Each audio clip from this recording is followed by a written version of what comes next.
$300,000. That's the bill for pumping water out of flooded streets, all because the HOA president decided to fill my creek with concrete in the middle of the night. 6 workers, loads of quickset cement, and a single petty reason: she thought my water feature made her house look plain. The next morning, the rain came down hard, streets overflowed, water levels surged, families had to evacuate, and the fire department carried people out of their homes. And there she was pointing at me and shouting, "This is your fault." But life has a funny way of balancing things out. Karma doesn't need help. Sometimes the best revenge is doing absolutely nothing, just letting someone sink in the mess they created. This woman's obsession with control ended up wrecking an entire neighborhood, and the price she paid was unforgettable. Ever wonder how someone could waste $300,000 just to ruin themselves? I'm Jack Morrison, and this is the unbelievable story of how the Willowbrook Heights Homeowners Association turned our community into a giant swimming pool simply because they couldn't handle a little creek in my backyard.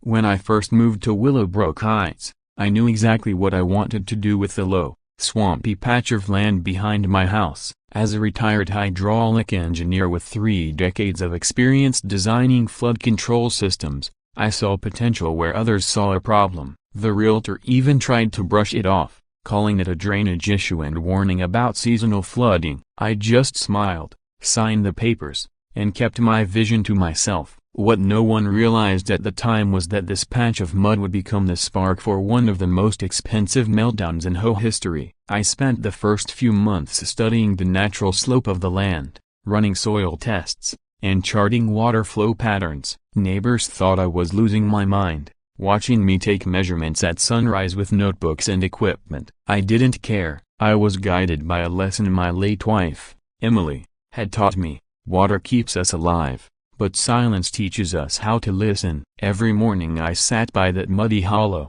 listening to how the water wanted to move, learning its natural rhythm. By spring, the so-called eyesore had become something magical. Using my engineering skills, I built a self-contained water feature that recycled rainwater through small waterfalls and pools. Native plants filtered the water naturally, and solar-powered pumps kept the flow steady. The creek wound its way through Japanese maples and flowering dogwoods, crossed by a wooden bridge I built by hand. It was my tribute to Emily, who had always dreamed of a garden filled with the sound of water. Word spread quickly in Willowbrook Heights. Families began stopping by during their evening walks. Kids pointed excitedly at the koi fish I had introduced. Couples took pictures on the bridge. I didn't mind the attention. In fact, I enjoyed sharing it. That's when Patricia Hartford appeared, clipboard in hand, lips pressed tight, standing at the edge of my property with the expression I would soon know all too well. Patricia, our HOA president,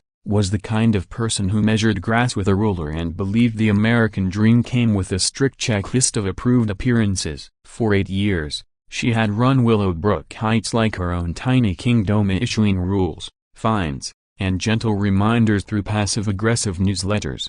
Her own colonial-style house at the end of Maple Drive was, in her words, the standard of the community. In truth, it was bland, beige, and about as inspiring as a government office lobby. The trouble really began with her annual Willowbrook Heights Home Excellence Tour, a pompous little parade meant to show off select houses to prospective buyers. Traditionally, Patricia's house had been the supposed jewel of the neighborhood. But that spring, things changed. Real estate agents insisted on ending the tour at my place instead. The water feature is so unique, they'd say. It really sells the lifestyle here. Each time she heard those words, Patricia's smile grew tighter, and her eyes narrowed like a cat sizing up a threat. The breaking point came when the local paper published a full-page article titled "Willowbrook's Hidden Oasis," featuring my creek. Patricia's house wasn't even mentioned. 3 days later, I found an official violation notice in my mailbox. The charge? Unauthorized modification of property drainage systems and creation of potential flood hazards.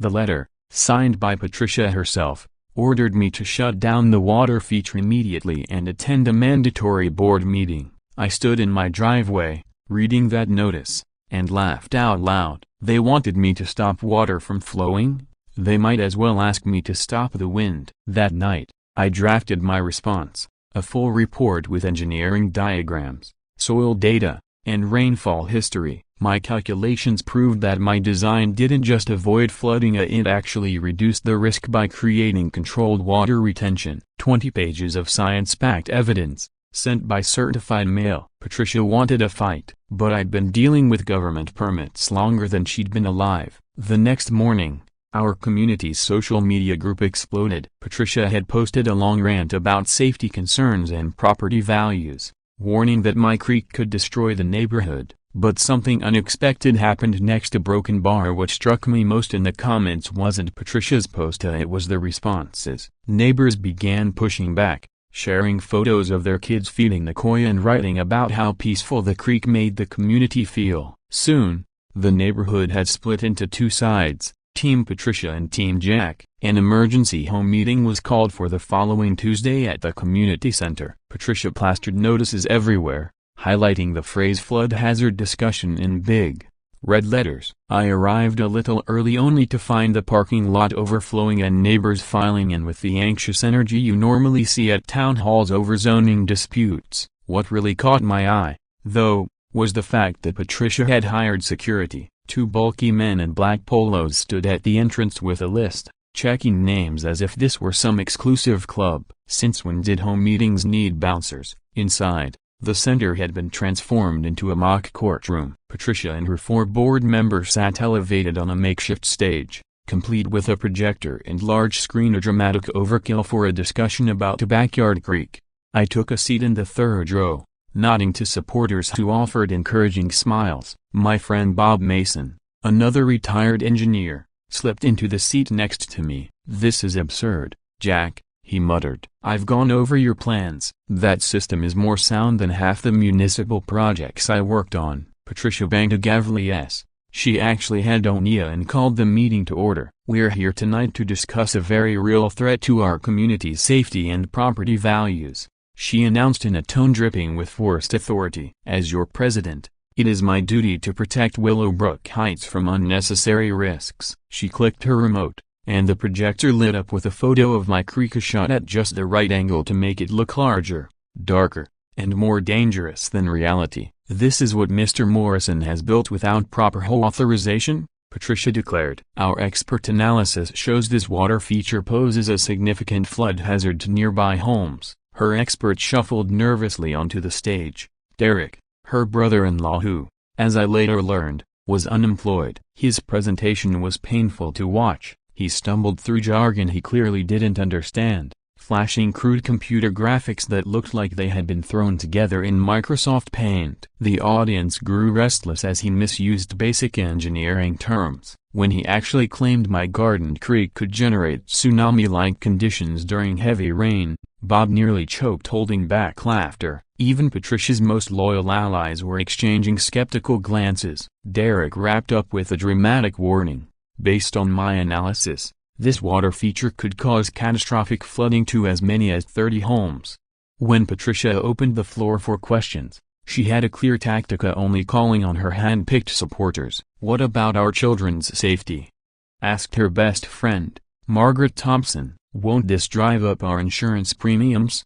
worried Harold Benson, who just happened to have the whole lawn care contract. The entire exchange felt rehearsed, like a badly scripted play. Then Bob stood up without being recognized. "I can't sit here and listen to this any longer," he said, his voice cutting through the noise. "I'm a licensed hydraulic engineer with 40 years of experience, and that so-called presentation was nonsense. Tsunami conditions from a closed-loop water garden? That's not just wrong, it's embarrassing." The room erupted in murmurs. Bob pressed on. "I've reviewed Jack's work. His system actually reduces flood risk. If anything, it's a safeguard for this neighborhood." Patricia's face flushed crimson. "Mr. Mason, you are out of order. This meeting follows Robert's rules." But Bob wasn't finished. "You want to talk about flood risk? I'll tell you about flood risk. In 1998, I lost my home in the Midwest floods. Everything I owned was gone in hours because developers ignored natural water flow and destroyed drainage paths. Jack's design does the opposite. It works with nature, not against it." The room broke into chaos. Neighbors fired off questions Patricia couldn't answer. Someone pulled up historical weather data on their phone, pointing out that our area had never flooded in recorded history. Derek fumbled through weak defenses, only digging himself deeper with each attempt. Through it all, I sat calmly, jotting notes. I'd learned long ago that the smartest move is often to let your opponent collapse under the weight of their own mistakes. As the uproar died down, Patricia made one last desperate announcement. Regardless of tonight's discussion, the board has already voted. Mr. Morrison has 30 days to dismantle his water feature or face legal action. The room fell silent. You can't do that, someone shouted. The board needs community input before making a decision like this. Patricia's smile returned, thin and cold. According to Bylaw 17.3, the board may take emergency action to protect property values. This decision is final. I rose slowly to my feet, ready to respond. My voice carried clearly through the room. Patricia, if it comes to that, I'll see you in court. I have every permit, all the engineering data, and from the looks of it, the support of our neighbors. But here's what I don't understand. Why does my little creek bother you so much? What's this really about? For a brief second, Patricia's composure cracked. Something darker flickered across her face before she snapped. This meeting is adjourned, slammed the gavel, and stormed out. The fallout was immediate. On the community's social media pages, screenshots of Derek's laughable presentation became memes overnight. Someone even launched a Save Jack's Creek group, which gained a couple hundred members in less than a day. But Patricia wasn't finished. She shifted tactics, launching a campaign of nitpicking harassment. Suddenly, my mailbox was half an inch too low. My recycling bins were visible from the street for 20 minutes too long. One petty citation after another, all meant to wear me down. A few days later, a knock came at my door. A woman introduced herself as Sarah Martinez, a new neighbor who'd just moved in down the street. She seemed pleasant enough, admiring the garden while asking questions about the neighborhood. I heard about the HOA drama, she said casually. Seems pretty intense for a suburban creek. Something about her struck me as oddly familiar, but I couldn't place it. We talked a bit longer, and she mentioned wanting to get more involved in local issues. I didn't think much of it. New residents often want to learn the ropes. That evening, though, I received a strange text from an unknown number. Check your security cameras tonight, they're planning something. When I tried to reply, the message bounced back as undeliverable. Maybe I was being paranoid, but I had installed cameras after the harassment started. The warning gnawed at me, so I stayed up, tablet in hand, monitoring my feeds while pretending to watch TV. For hours, nothing happened until close to midnight, when two trucks pulled up to the edge of my property. The vehicles bore the logo of Hartford Construction. If the name rings a bell, it should have belonged to Patricia's cousin. I watched in disbelief as half a dozen workers began unloading bags of quickset concrete and portable mixers, moving with the kind of speed that comes from experience. Then I noticed Patricia's silver Lexus parked further down the street. Her silhouette was visible behind the wheel. She was overseeing this herself. My first instinct was to storm outside and confront them. I even made it to the front door before stopping cold. Emily's voice echoed in my memory. Never build with anger, build with wisdom. So instead, I grabbed my phone and started recording. Every detail of faces, license plates, the Hartford Construction logo are captured in crisp detail. Then I called my lawyer, Tom Richards. Even at that late hour, he answered. Document everything, he told me firmly. Let them bury themselves legally. For 3 hours, I watched helplessly as they poured concrete into my creek, crushing not only the water feature but the entire garden around it. My Japanese maples, trees that had taken years to establish, were smothered under gray sludge. Fish floated lifeless in the shallow pools. My wooden bridge leaned sideways, half swallowed in cement. Years of work, Emily's dream obliterated in a single night of rage. Patricia even stepped out of her Lexus at one point, striding over to point and give orders like a general directing troops. Around 2 in the morning, Sarah Martinez appeared on my cameras. She looked like she was out for a late jog, but when she saw the trucks, she froze, pulled out her phone, and began taking photos.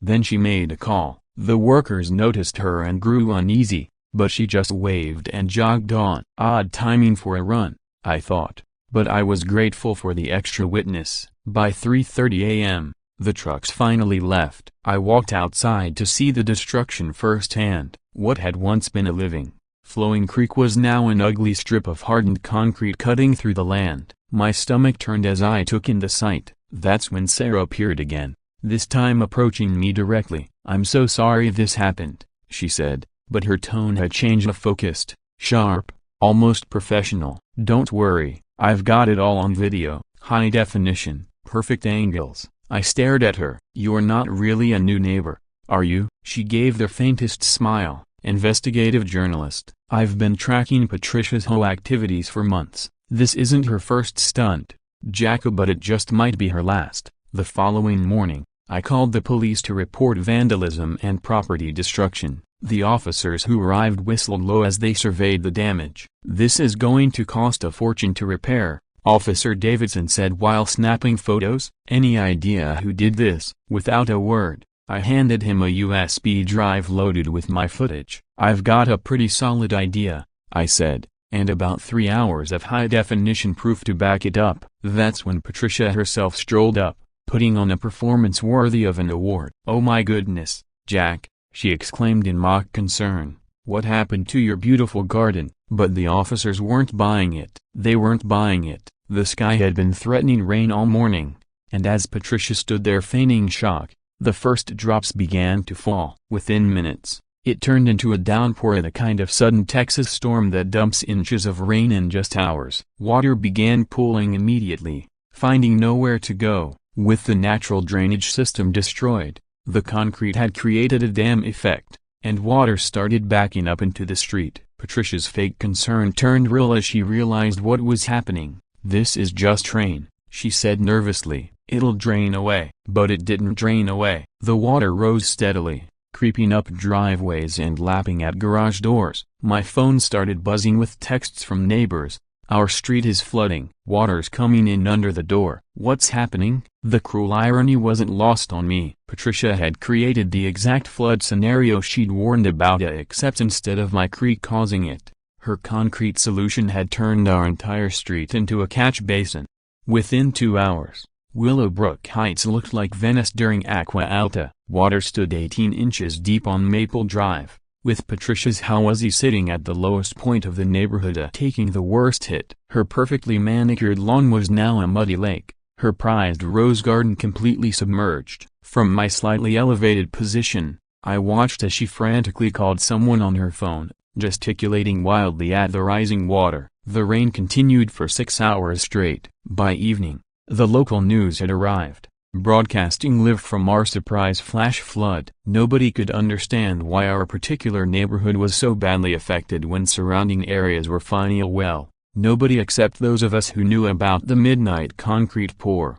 Patricia had to be evacuated from her house by the fire department, carried out in hip waders while news cameras rolled. The footage would later become legendary on local social media. The next morning, Willowbrook Heights looked like a disaster zone. The rain had stopped, but the water remained, trapped by Patricia's concrete dam. The smell of stagnant water mixed with sewage backup filled the air. Residents waded through knee-deep water to survey the damage, their faces a mix of confusion and anger. I stood on my porch, watching the chaos unfold, feeling oddly detached from it all. This wasn't how I wanted things to go. Even if Patricia had brought it on herself. The Anadromist board called another emergency meeting, this time in the high school gymnasium since our community center was flooded. Patricia, looking haggard and wearing borrowed clothes, took the podium. "This unprecedented flooding is clearly the result of unauthorized modifications to our drainage system,"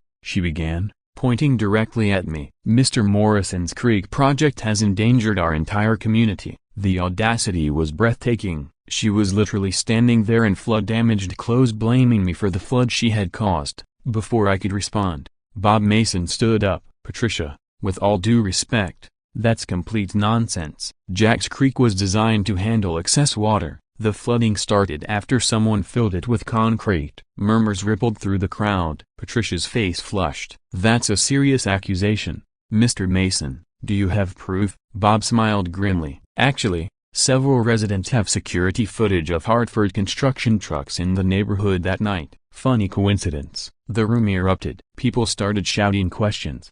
Who authorized this? Why wasn't the community consulted? Is the Andromeda paying for the damage? Patricia banged her gavel, trying to restore order, but the damage was done. Then she played her trump card. The Andromeda has already contracted emergency flood mitigation services. The cost will be approximately $300,000, but it's necessary to protect our homes. The silence that followed was deafening. $300,000?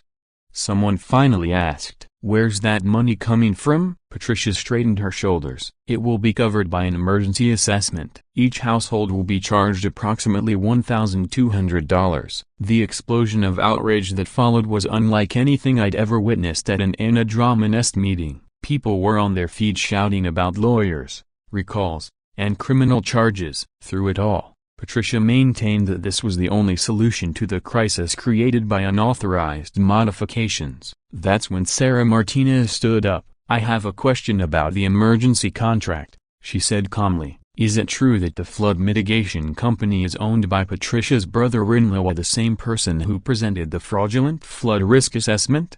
The gymnasium went dead silent. Patricia's mouth opened and closed like a fish out of water. That contract was awarded based on competitive bidding. Sarah smiled. Really? Because I have copies of the contract dated 2 days before the flooding started. Care to explain that? The meeting devolved into chaos after that revelation. The other members quickly began distancing themselves from Patricia, insisting they had never been consulted about the concrete work or the so-called emergency contract. Residents demanded full access to the financial records, and someone even brought up the idea of contacting the district attorney. Through all of this, I kept quiet, remembering Emily's advice about building with wisdom instead of anger. The truth was surfacing naturally without me needing to intervene. 3 days later, the water finally subsided, exposing the full scale of the destruction. Landscaping crews arrived to drain basements and tear out ruined drywall, while insurance adjusters flooded the area, shaking their heads at claims that didn't add up. Half flood damage in a neighborhood that had no history of flooding. The costs were climbing fast, far surpassing the $300,000 Patricia had quoted for mitigation. And through it all, that stretch of concrete blocking my creek stood as a harsh reminder of Andromeda's overreach. Then, an unexpected visitor appeared at my doorstep. Tommy Miller, an 8-year-old boy from down the street, clutching a hand-drawn picture. He looked up at me with surprising seriousness. "Mr. Morrison," he said, "I made this for you." The drawing showed my creek as it used to be, blue crayon water, green trees, and bright orange fish. In big block letters at the bottom, he had written, "Thank you for the beautiful creek. I'm sorry the mean lady broke it." I'm not ashamed to admit tears came to my eyes right there on the porch. His mother, Jennifer, quickly apologized for disturbing me, explaining how upset Tommy had been. "He used to come here every day after school to feed the fish," she said softly. It was his quiet place. That conversation shifted my perspective. This wasn't only about my battle with Patricia anymore. The creek had belonged to everyone, and she had taken it away from the whole community. That evening, I made a decision. I wouldn't just repair the creek, I would make it better than before. But Patricia wasn't finished. The very next morning, I received a registered letter from her attorney. The Andromeda was suing me for $300,000 in alleged flood damages, claiming my illegal water feature had caused the disaster. On top of that, I was under investigation for tax fraud. Patricia alleged I had built the creek as a business expense to dodge property taxes. The letter ordered me to halt all restoration efforts and preserve the concrete as evidence. Clearly, the fight had just escalated to a new level. Later that afternoon, another surprise arrived. Bob Mason showed up with a group of neighbors, each carrying shovels and wheelbarrows. "We're not letting her win, Jack," he said firmly. "This creek belongs to all of us now." Before I could warn them about the legal consequences, they started carefully chipping away at the concrete where Patricia's crew had done a sloppy job. More neighbors joined in as word spread, and soon 50 people were working together, turning the cleanup into a community effort. Patricia showed up within an hour, dragging along a sheriff's deputy. "Stop this immediately!" she shrieked. "This is destruction of evidence." The deputy shifted uneasily. "Ma'am, They're just cleaning flood damage on private property. I can't interfere with that." Patricia turned her fury on me, her face twisted in rage. "You think you are clever, Jack," she spat, "but I know things about you, about your past projects. About why you really retired early." It was an empty threat, but it revealed something important. Patricia had been digging into my life long before this creek battle even began. "What is this really about, Patricia?" I asked quietly, as the workers paused to watch our exchange. "Why does my creek matter so much to you?" For a moment, her mask slipped. "Because I was here first," she hissed. "I built this community. I made it what it is." Then you show up with your fancy garden and engineering degrees, and suddenly everyone forgets who's in charge. And there it was, the raw, ugly truth. This wasn't about property values or flood risks. It was about power, control, and her fear of becoming irrelevant. A week later, Sarah Martinez's investigation hit the local news like a hurricane. The headline screamed, "HOA President's Midnight Concrete Plot Floods Neighborhood, Costs Residents Thousands." The article detailed Patricia's years of abuse of authority at embezzling Ana-Drama-nest funds, rigging contractor bids, and harassing anyone who dared challenge her. But the bombshell was the photo spread. Patricia at a wine tasting event with the owner of Hartford Construction, dated just 3 days before my creek was destroyed. The story went viral within hours. First locally, then regionally. The Concrete Creek conspiracy had become a nationwide cautionary tale about Ana-Drama-nest's corruption. Reporters swarmed our neighborhood, news vans lined the streets, and residents shared their own horror stories. Mike Peterson described how Patricia fined him $500 for painting his mailbox the wrong shade of beige. The Johnsons recalled being forced to tear down their children's treehouse because Patricia claimed it clashed with the neighborhood's architectural consistency.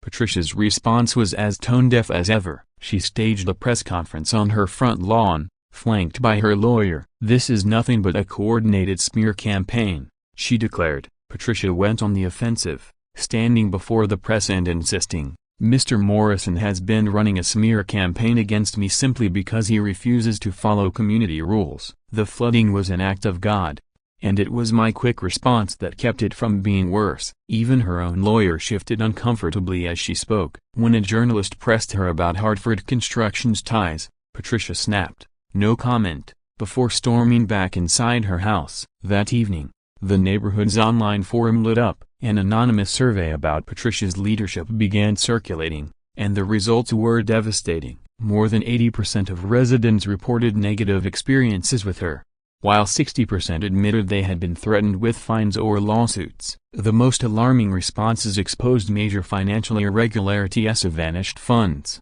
suspicious expenses, and contracts granted without proper bidding. Out of 400 households, over 300 took part. The very next day, Bob Mason did something no one expected. Digging into a little-known section of the HOA bylaws, he announced a petition for a recall vote to remove the entire board. Section 12.4 clearly states that if 25% of homeowners support it, a special election can be called, he explained during a spontaneous meeting in my yard. "We've already gathered 35%. Signatures had been collected quietly, house by house, while Patricia was distracted by the media frenzy. Change was finally within reach. Patricia's desperation became almost frantic. She sent cease and desist letters to anyone who dared speak to reporters. She threatened Sarah Martinez with a defamation suit. She even tried to secure a restraining order against me, accusing me of inciting violence by allowing neighbors to gather in my yard. Her boldest move came when she announced an emergency assessment of $5,000 per household, allegedly to cover legal defense costs brought on by resident harassment. It was nothing less than financial blackmail. The community responded immediately and in unity. Residents organized a fee strike, refusing to pay the HOA until the board was replaced. Several lawyers living in the neighborhood offered free legal support to challenge the assessment. Local news stationed a permanent reporter on our street, dubbing the standoff the Willowbrook Rebellion. Ironically, Patricia had managed to unite the neighborhood not through leadership, but through shared opposition to her rule. The recall election was scheduled for the following Saturday. Patricia tried every maneuver to stop it, claiming the venue hadn't been reserved properly, questioning signature validity, and even arguing that ongoing legal matters meant it should be postponed. But Bob Mason, backed by several attorneys, had followed the bylaws to the letter. The vote was inevitable. 2 days before the election, I found Patricia trespassing in my yard at sunrise, taking pictures of the creek restoration. "This is still an active crime scene," she insisted when I confronted her. Her hands trembled, her normally immaculate hair disheveled. For the first time, she looked genuinely afraid. "Patricia," I said softly, "it doesn't have to end this way. Just resign, let the neighborhood move forward." She turned to me, tears in her eyes. "You don't understand. Without the HOA, I'm nothing." The words lingered heavily in the air. I thought of Sarah's discovery of Patricia's financial trouble as a failed real estate ventures, a home mortgaged 3 times, a mountain of debt hidden beneath the surface. Her HOA president's salary and kickbacks from shady contracts were the only things keeping her afloat. But I held my tongue. Even now, I couldn't bring myself to strike while she was down. "It's not too late to do the right thing," I offered. She only shook her head and walked away. The day before the vote, a moving truck pulled up to Patricia's house. Neighbors gathered, whispering as her furniture was hauled away. Was she fleeing, admitting defeat? Hours later, her attorney issued a statement. "Miss Hartford maintains her innocence but feels the toxic environment created by certain residents has made it impossible for her to continue serving the community she loves." It was a retreat disguised as strength, a surrender presented as victory. That evening, the truth emerged. Federal investigators had been quietly pursuing her for tax evasion and wire fraud tied to HOA funds. The concrete incident had drawn unwanted attention to her finances, exposing a tangled web of shell companies and falsified invoices stretching back years. She wasn't just leaving Willowbrook Heights as she was potentially heading toward prison. Patricia, once the untouchable HOA president, had been toppled not by the vote, but by her own corruption. The recall still went ahead. Even in Patricia's absence, her remaining board members were removed in a landslide. 96% of residents demanded new leadership. Bob Mason was named interim president, and his first official act was to withdraw every lawsuit the board had filed against me. But Patricia's last blow was already in motion. Before she vanished, her attorney had filed a lawsuit against me for flood damages, and he was determined to pursue it.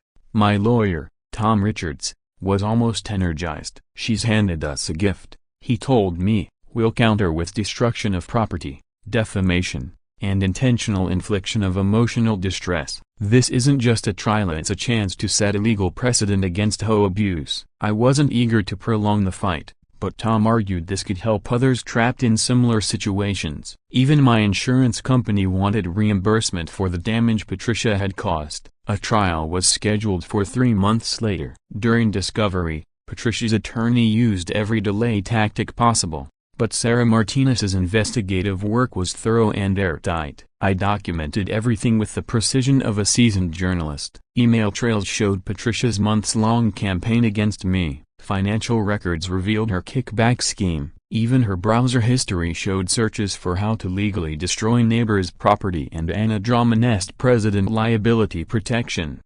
The most damaging evidence came from an unexpected source. Derek, Patricia's brother-in-law who had given the fraudulent flood presentation, flipped sides completely. Facing his own legal troubles for false professional credentials, he provided a sworn affidavit detailing how Patricia had coached him to lie. He even produced text messages where she promised him $10,000 to make the creek sound dangerous. The fool had kept receipts of his own fraud. As the trial approached, I received an unexpected call from Patricia herself. "Jack, can we talk off the record?" Against my lawyer's advice, I agreed to meet her at a coffee shop downtown. She looked different, older, deflated, wearing jeans instead of her usual power suits. "I want to settle," she said without preamble. "I'll pay for the creek restoration. I'll drop the lawsuit at a broken bar. I just want this to end." Her voice cracked on the last word. "Why should I trust you now?" I asked,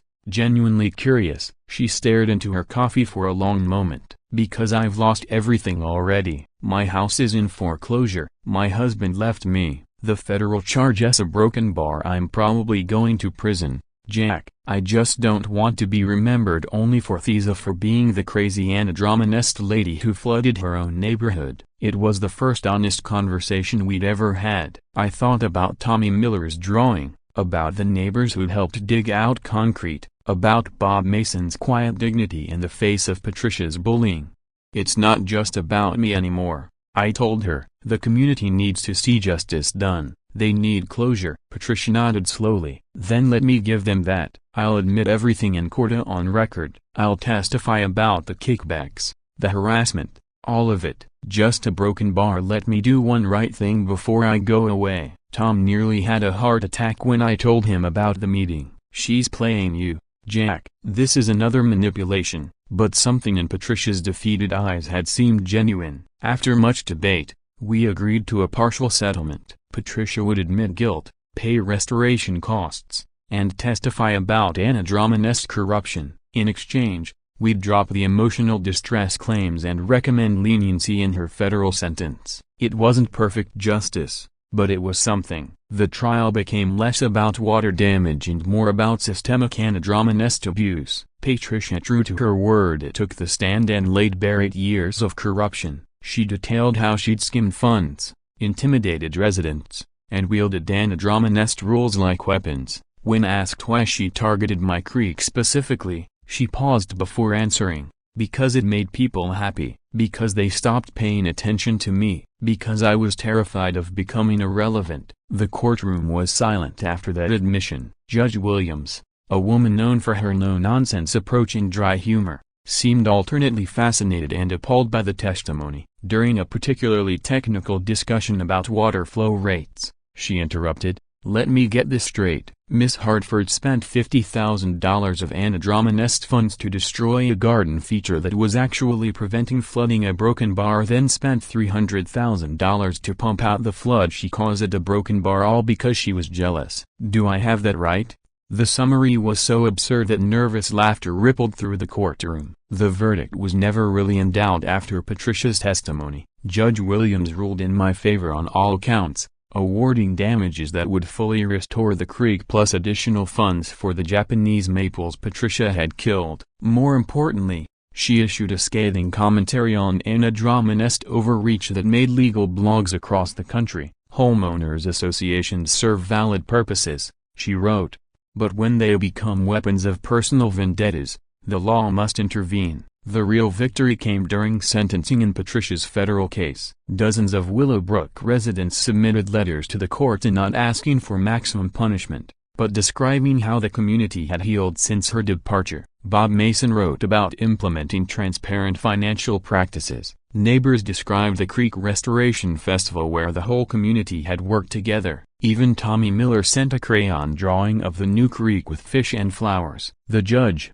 citing Patricia's cooperation and the community's forgiveness, sentenced her to 18 months in minimum security plus 5 years of probation. The creek restoration took 6 weeks and became a community project unlike anything Willowbrook Heights had ever seen. Bob Mason organized work crews with military precision. Local landscaping companies donated materials. The garden club designed native plant installations. Even the kids got involved, painting rocks with messages of hope and unity to line the water's edge. What Patricia had destroyed in one night of rage, we rebuilt with weeks of collective joy. The grand reopening was set for Memorial Day weekend. The morning of the ceremony, I stood by the rebuilt waterfall watching the first rush of water through the restored system was breathtaking. It was stronger and more beautiful than ever. We had added a meditation space, a children's discovery corner filled with educational signs about local ecosystems, and even a small amphitheater for community events. The wooden bridge was rebuilt wider, sturdier, with benches where neighbors could sit and watch the water flow. The ceremony itself was simple but deeply moving. Bob Mason spoke about the resilience of community spirit. Sarah Martinez, now more friend than undercover reporter, read a heartfelt piece about how the creek's journey had inspired state-level HOA reform. Little Tommy Miller released the first fish back into the pond as cameras clicked. But the most emotional moment came when the community voted for a new name. By overwhelming choice, the creek became Freedom Flow. When I stepped up to speak, I thought of all that had happened, the destruction, the flood, the trial, Patricia's downfall. When I first built this creek, I had followed my late wife Emily's wisdom. We need water to live, but we need silence to understand. What I hadn't known then was that conflict can be a teacher too. Patricia Hartford, in her misguided rage, had given us an unexpected gift. She forced us to discover what we could accomplish together. The crowd stirred as I continued. Karma isn't only about punishment, it's about transformation. Patricia tried to destroy beauty out of fear and jealousy, but in return, we built something even more beautiful. Not just this creek, but a true community. In a strange way, I owe her thanks. Without her, neither Freedom Flow nor these bonds would exist. After the speeches, neighbors mingled while children played near the water. Bob Mason pulled me aside. "Jack, the community has been talking. We'd like to create the Emily Morrison Memorial Garden around the creek, if you're willing." I had to turn away, my chest tight with emotion. Emily would have loved it, not only the garden, but the way a tragedy had become the seed for unity. 3 months later, I received a letter from federal prison. The handwriting was unmistakably Patricia's, still sharp and precise. Her message was short. "I saw the photos of Freedom Flow online. It's beautiful. I'm sorry I couldn't see that before. Thank you for telling the truth in court. Maybe when I'm released, I can volunteer in the garden. I'm learning now that building is always better than destroying." I read it twice before tucking it away. Redemption is possible for anyone, though some bridges take longer to rebuild than others. Today, Freedom Flow has become the heart of Willowbrook Heights. Under Bob's leadership, the HOA transformed into a model of transparency and service. Property values rose, not because of strict rules, but because people wanted to live in a neighborhood where neighbors truly cared for one another. The emergency fund Patricia once drained was rebuilt with oversight and open audits. Even home meetings now have waiting lists. It turns out, people show up when they're treated with respect. As for me,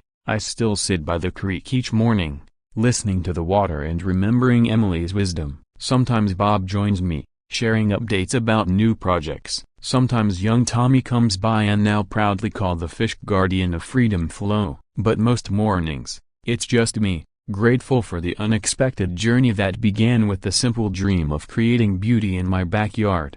Looking back, the greatest irony of all is this: Patricia had been right about one thing. The creek did change property values, and it did reshape the nature of our community, just not in the way she had feared. Instead of dividing us, it united us. Instead of lowering values, it reminded us what we truly value. The best revenge, I've learned, isn't revenge at all. It's showing your adversary a better way to live. The water keeps flowing, washing away grudges, bringing new beginnings. Families gather for picnics, children discover nature, strangers become friends. And somewhere in the federal prison, maybe Patricia is finally learning what we all learned: real power isn't control, it's service. That is the lesson of Freedom Flow. Water, like justice, always finds its balance. And sometimes, to prove that truth, you just have to let someone dig their own hole. If you've stayed with me this long, you probably have your own Anadrama-nest stories. Share them in the comments. And remember, when someone tries to bury your dreams in concrete, just wait for the rain. Nature has a wicked sense of humor. And karma flows like water, it always finds its way.